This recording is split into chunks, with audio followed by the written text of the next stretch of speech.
Hey, what's up, folks? Blitzball Champ is here. Yet another video here. You to the tube. You know the deal. Just wanted to make a quick video. So Carolina Panther fans, we now know that Matthew Stafford is definitely off the table, as it has been announced that the Detroit Lions and the Los Angeles Rams have agreed to a trade. That's right. So, the Los Angeles Rams will be getting Matthew Stafford in exchange for Jared Goff and a couple of draft picks. So, let's break this down. So, the Los Angeles Rams are getting Matthew Stafford. The Detroit Lions are getting Jared Goff. They're also getting a third round pick in this year's draft, a first round pick in 2022, and a first round pick in 2023. So after this upcoming season, the next two seasons, a first round draft pick. Um, so the reason why I'm mentioning this is because it makes me wonder. I want y'all to think about something. Now, I know a lot of people want Carolina to go all in on DeShaun Watson. But here's the thing. Here's something to really think about. Now, if it took the Rams giving up a third round pick and two future first round picks, along with their quarterback, Jared Goff, which, I mean, well, the quarterback, was obvious. But a third round pick and two future first round picks. Now, if that was what it took for them to get Matthew Stafford, you have to really think, what really is it going to take for Carolina to even get DeShaun Watson? Now, I understand that DeShaun Watson's younger, you know, pretty safe to say more athletic, more in his prime. So, that plus the fact that, he's going to want to get paid, but, you know, it's safe to say that he's much higher value when you think about it. Not to take a lot away from Matthew Stafford, because let's be honest, folks can say Stafford is old or he's not a high tier elite quarterback, but at the end of the day, the stats don't lie. Y'all can say he's injury prone, but yet he played a full season, and the last time that he missed a lot of games was 2019. Aside from 3 seasons, he's been healthy about a good 90% of his career. So the injury prone, that's bogus. And he set all sorts of records, especially in Detroit. I mean, look at the records they even named off in the article that they have in ESPN. He's the all-time leader for Detroit in every passing category. He's 16th all-time in the NFL for passing yards and passing touchdowns.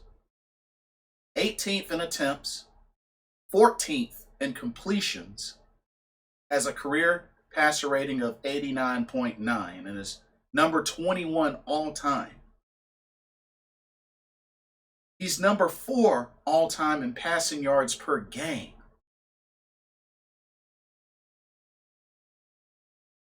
And he's 4th in completions per game. Y'all, the stats don't lie. Okay, so he hasn't won a playoff game.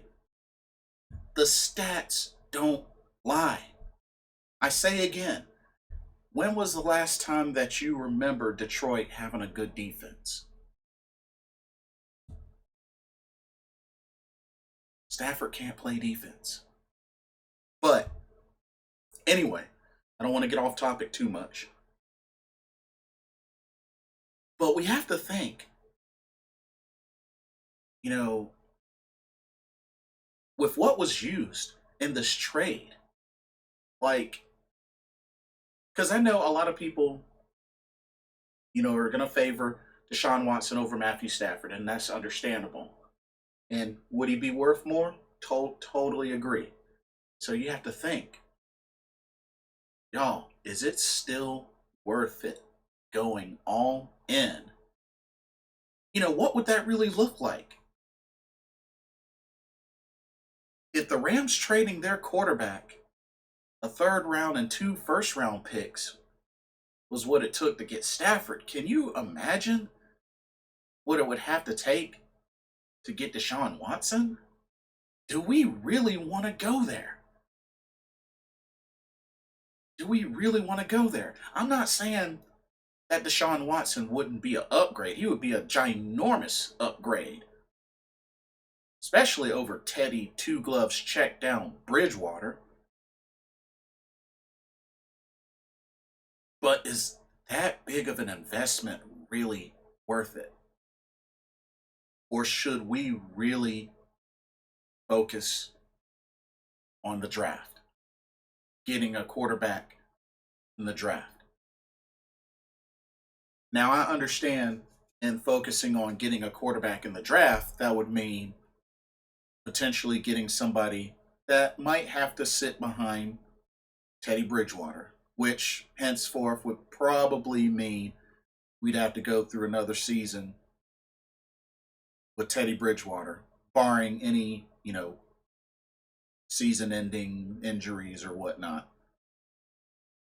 And I know that idea on paper may seem like, ugh, nobody would want to deal with. Because I get it. I don't want to deal with Teddy Bridgewater either. But we have to really analyze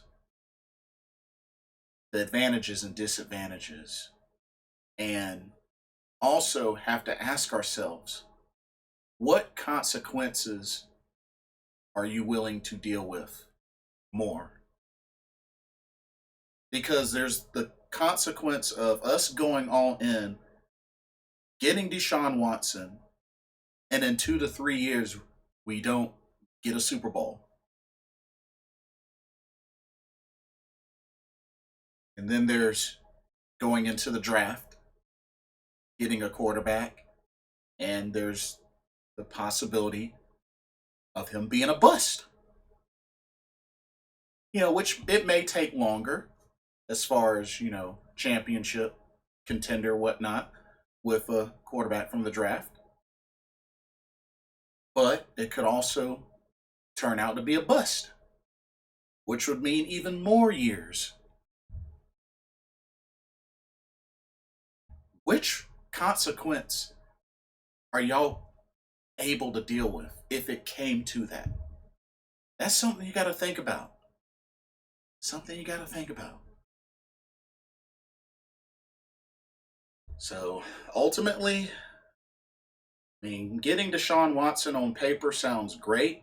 He would be a big instant upgrade over Teddy Bridgewater and would be able to help the team, especially with the weapons we have. But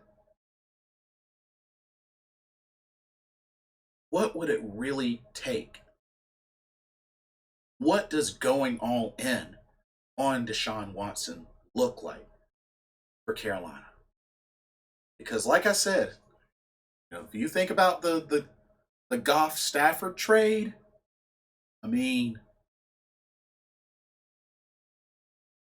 quarterback, a third round and 2 first rounds. You know, a lot of people is going to think, well, I wouldn't give up that much for Stafford. But I mean, at the same time, he might not be better than DeShaun Watson. But to say that he's not elite or to say that he's terrible or too old or whatnot, I think it's bogus. I think it's very bogus. Because the stats don't lie. But anyway, that's all I wanted to say. What do y'all think? With all that's happened, you know, with this recent trade, you know, would you still be willing to go all in on Deshaun Watson, regardless of what that may look like and how potentially much bigger it could be compared to the Goff Stafford trade? Or do you feel that it's too much to risk and that you feel that we should build with a quarterback in the draft and potentially have to deal with another year of Teddy Bridgewater with the quarterback sitting under Bridgewater, barring any serious injuries or season ending injuries or anything like that? You know, something to think about. Let me know what y'all's thoughts are. Like, comment, subscribe, click the notification bell so you don't miss a video. Thank you so much for watching. This is Blitzball Champ Jason Ingram signing off. Hope everybody has a blessed week, and I will see y'all real soon. Laters.